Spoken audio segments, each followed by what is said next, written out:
Hello, everyone. I am Iman Khalid, the Communications Officer Intern at Fatma Al-Fihri Open University, and I will be the host of today's event, which will be conducted by Soumaya El-Joundi on the topic of representation of women in media.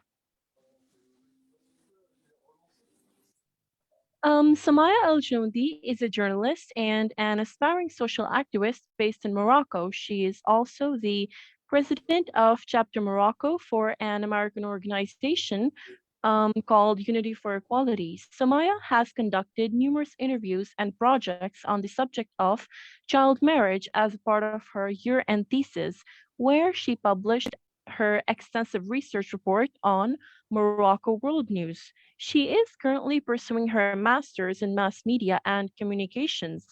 Soumaya has also significant interest in the field of theater because it allows her to express her creativity and speech.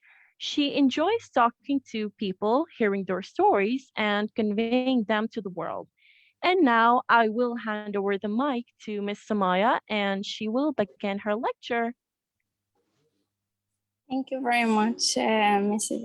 Iman, for this presentation. So, as you all know, my name is Soumaya El-Joundi and I'm a graduate student at Al-Fihri University at Communication Digital Media. So, I've been always interested in gender issues and female issues and the oppression that women go through in the Arab world. So now, since we don't have much time, I'm going to specify my speech about women in the Arab world, and I'm just going to shed some light about their struggles, and I'll try to explain as much as I can, and also how the media contributes in this and how it portrays our Arab women. So to start with, well, women have and will always be the backbone of our society. It is truly astonishing how the patriarchal system misrepresented them. I would like to shed some light on their incredible contributions and also their struggles in the Arab world. Some of the women of my generation try to stand up from themselves against the injustice placed upon them, but unfortunately our society is very biased. So to elaborate more on this point, since a young age, I had witnessed how cruel women were treated. For example, our society created the typical image of how women should be, an image of a woman in the kitchen cooking and doing the housework is how usually you would imagine women of the Arab world. This image was promoted throughout different means of media for years. Added to this misrepresentation have gone too far to the point where women became objects, and that is very unfortunate. So it is time to bring back justice to these women and shed light on their contributions and also show their power instead of pushing this patriarchal agenda, which aims to belittle women. Women of the Arab world, as I mentioned earlier, had their share of injustice throughout the years. And it is time to remind them and remind the rest of the world of what the patriarchal system failed to deliver. So in the Arab world, women usually are afraid to voice their opinions and pursue certain careers, such as being businesswomen or dancers, etc., because men have always been an obstacle in the way of these women. I remember this vivid memory years ago when I traveled to the countryside. It is a beautiful place where nature is the basis of life. Nature is usually referred to as Mother Nature, and this is actually an evidence which proves that women are the backbone of every society. And also the source of life. Women in the countryside work in farms and they also raise children. They take care of an extended family. I couldn't list all their countless tasks. You never hear them complain. And that's where their beauty lays. On a surface level, you would see that the Arab world is purely patriarchal. That is what the media has tried to portray. But on a deep level, when you encounter this woman and go in depth into their lives, you simply find out that the Arab world is purely matriarchal. Without the contributions of these women, men wouldn't be able to achieve what they have achieved. Their success is based on the sacrifices of a mother who gave up on her dreams to raise her children. Their success is also based on a wife who gave up on her career to be there for her husband. That is unfortunate. Hopefully, the women of my generation will stand up against these misconceptions and pursue their dreams. Women are being degraded in the Arab world, and this has given birth to several phenomena, and the most striking one is child marriage. It is not only a horrifying phenomenon, but it is also a crime that should be taken seriously by higher authorities. People usually argue that in the past, the Arab world was suffering from ignorance and illiteracy. Specifically in rural areas, those women were the main victim of it all. It is true that the laws have been conducted and the situation is not as it is used to be. But these women still suffer from this barbaric tradition. Their childhood and innocence is still being taken away by their families and also the patriarchal system.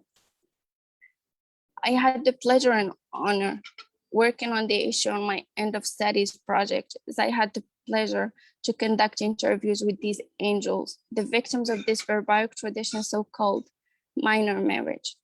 I could not find the words to describe the grief and hurt I have seen in these children's eyes. It was a heartbreak, and this experience made me the woman I am today, a voice of every woman who was told not to speak up for her rights, a voice of every woman whose life was being abducted by a man. And I truly wish to be the voice of friends, sisters, mothers, etc. To all the women out there, not only the women of my generation, you are not alone. And I will continue doing everything I could to awaken your voices, those voices which were shut down by men and society. To mine, if I were given a chance to change the way women are being treated in my society, I would definitely do the best that I can to bring justice to them. Besides, the women are being objectified all around the world. It's truly horrifying. This misrepresentation affected all the women all over the globe.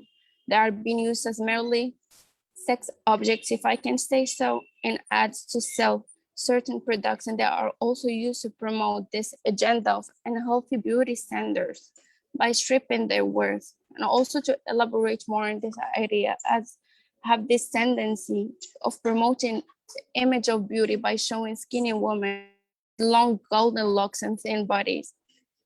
This misrepresentation is very dangerous because it encourages women to be the same, and it also makes them hate who they are.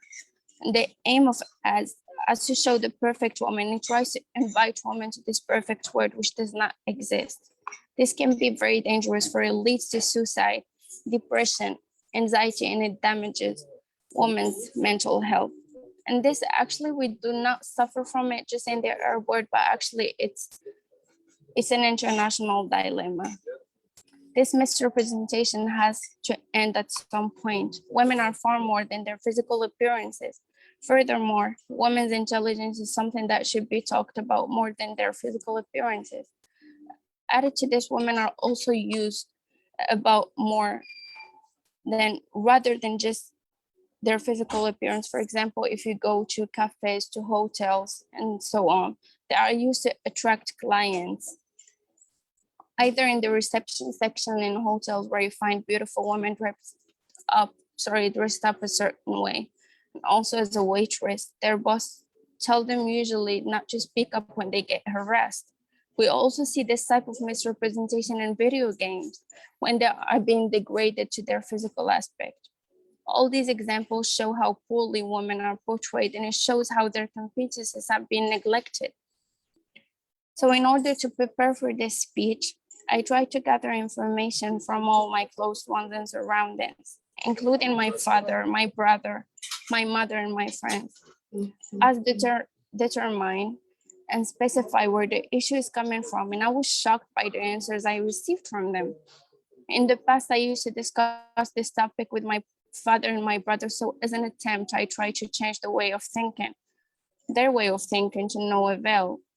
But after interviewing my girlfriends, and particularly my mother, I realized that what is supposed to be changed is not men, but actually was the woman's attitudes. I realized that is what's supposed to be changed was not men. And of course, I understand that maybe I could get some malicious comments because of this, but actually I know what I'm saying. According to my interviews, I'm speaking right now. We women who enable men to permit themselves to treat us with a degrading manner. Some women don't value themselves enough. As an outcome, they receive this comportment from men. Therefore, speak with high self-esteem. Stand for your ambitions and aim to be successful. I would like to tell women not to shrink themselves or feel inferior to men. Work on becoming brave women. Do not let someone stop you from voicing your opinions. Your mission in this world is not to be cute or submissive, as the saying goes. Mother Nature is the basis of life. So, my dear woman, men wouldn't exist without us. That is because we are made for each other, for one another, mutual, instead of underestimating women. Let's try to bring back the equality and enhance gender roles. Women indeed have proved their wisdom and brilliance in different sectors and societies. Their performance shouldn't be limited in kitchen or in bed, but they are able to perform well in different domains. Real men, although they are rare, talk about woman as a soul, as a heart, and as a mind. Thereby, without femininity, life wouldn't exist, which means that the feminine aspect is very important in life. So the patriarchal system I grew up in was forced to every aspect of daily life, such as education.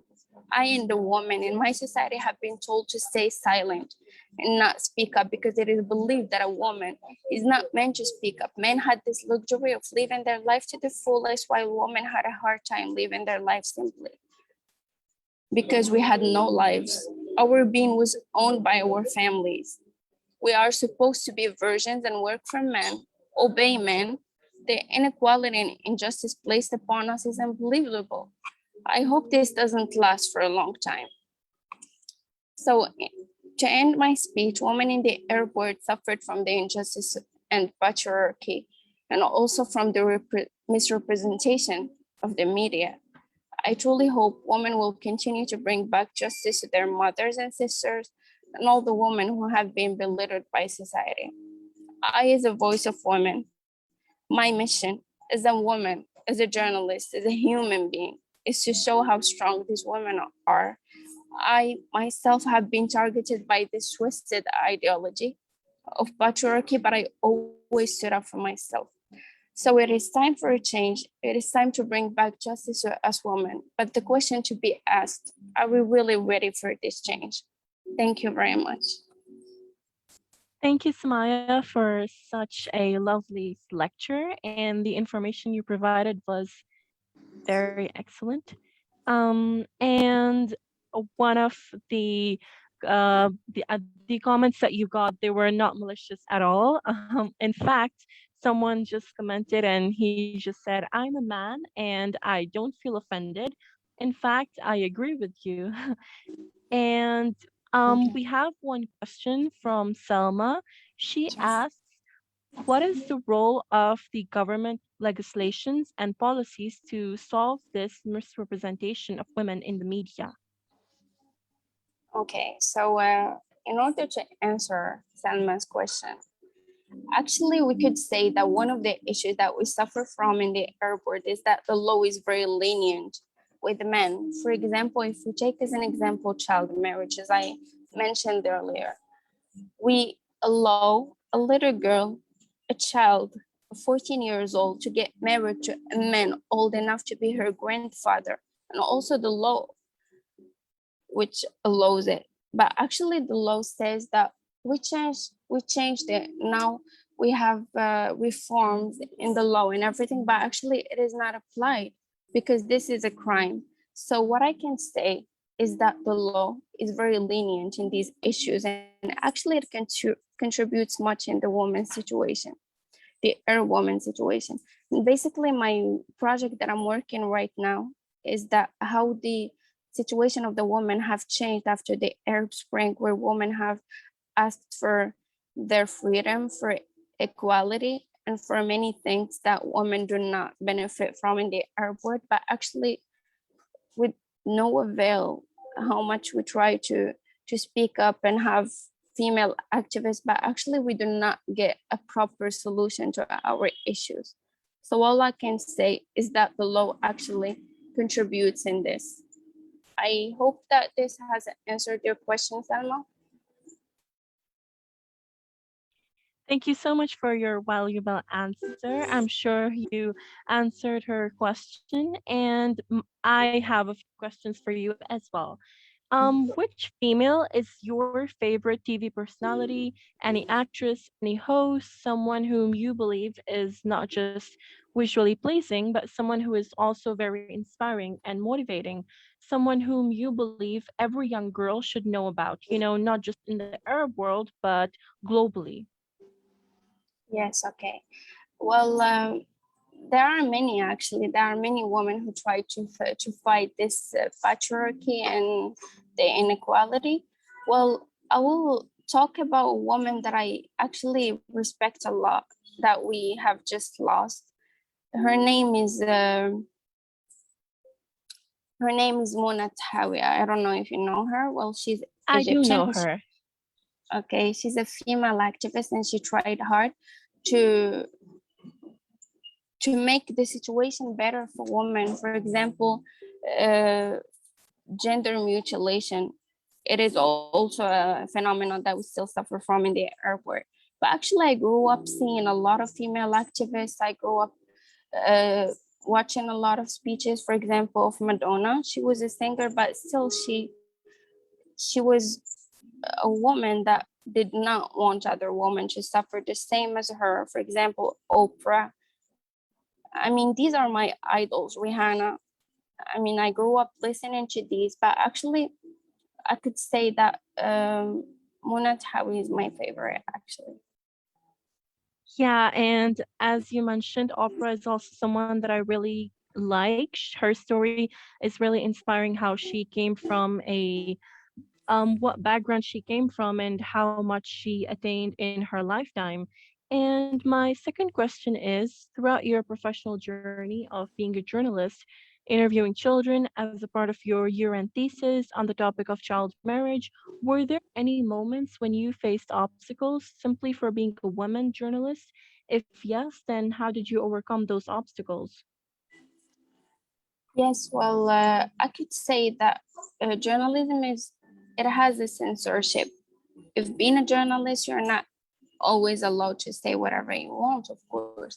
But since I have just started, so I could describe my journey as being a girl, grew up in a patriarchal country where I faced many issues, and especially with the dream of becoming a journalist that could speak up, with becoming a woman that could defend our other women's issues. So I faced a lot of hate. And when I said malicious comments, I actually have seen this directly from men that were insulting me and saying that I bring shame to women, and actually I do not know what I'm talking about. I was also going to be a victim of child marriage, and I was also going to get raped at 5 years old, which explains a lot. Well, this made me the woman I am today. But as I told you, what I found is that women's attitude should be changed. We should realize our worth, of course, as women. And as a journalist, since I'm a graduate student right now, I'm in the process of studying journalism.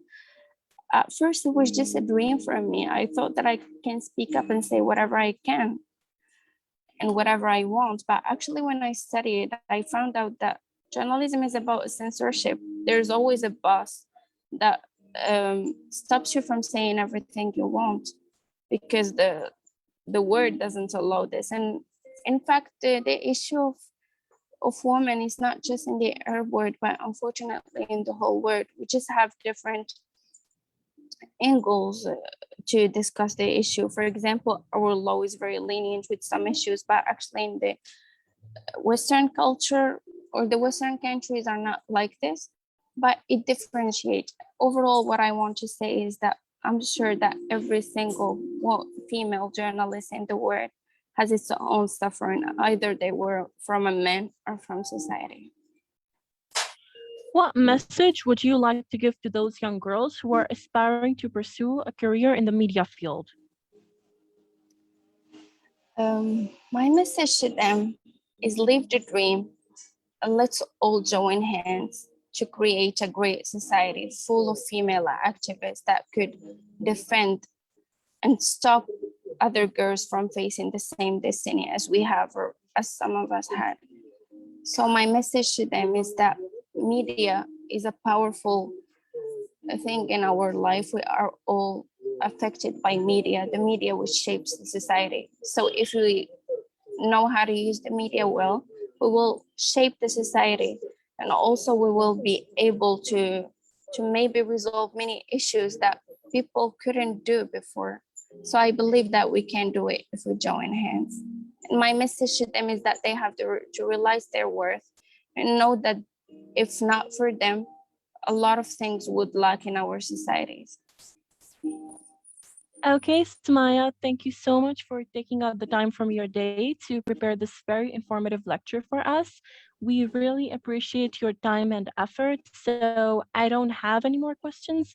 If you would want to say any final words or if any final comments you would want to add, feel free to do so.